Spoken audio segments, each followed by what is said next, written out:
Le Self-Emotional Balancing, c'est un petit peu la quintessence de toutes ces approches. Donc on va y intégrer le FT, le REMAP, les approches centrées sur le corps, et on va y intégrer ce qu'on appelle les ego states, donc les états du moi. Donc c'est un courant de la thérapie qui s'est intéressé à la création de sous-personnalités, de programmes qui apparaissent en fonction de l'environnement. Si l'environnement est insécure, ces programmes vont prendre la place de ce qu'on appelle le self, de notre espace spontané de calme, de compassion qu'on peut étudier chez les enfants quand ils sont dans un environnement aimant qui est stable.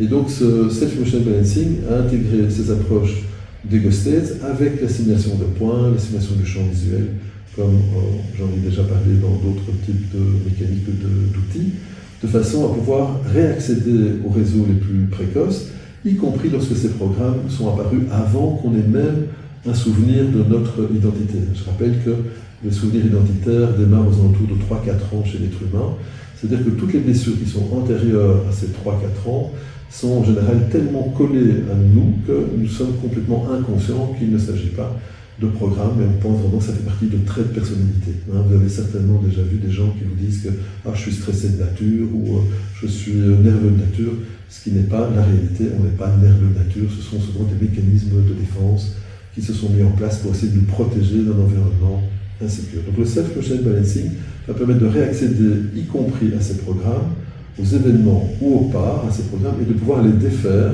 en passant à un moment donné par la réobservation du corps, du calme dans le corps, et non pas par la tête, par le mental. Donc ça nous évite d'être juge et parti, et c'est ce qui a aussi permis de débloquer pas mal de situations les plus complexes. C'est vraiment un outil très doux, où beaucoup de personnes témoignent de ce sentiment, de cette sensation de réunification de leur système. Donc ça permet de travailler vraiment sur les cas les plus difficiles.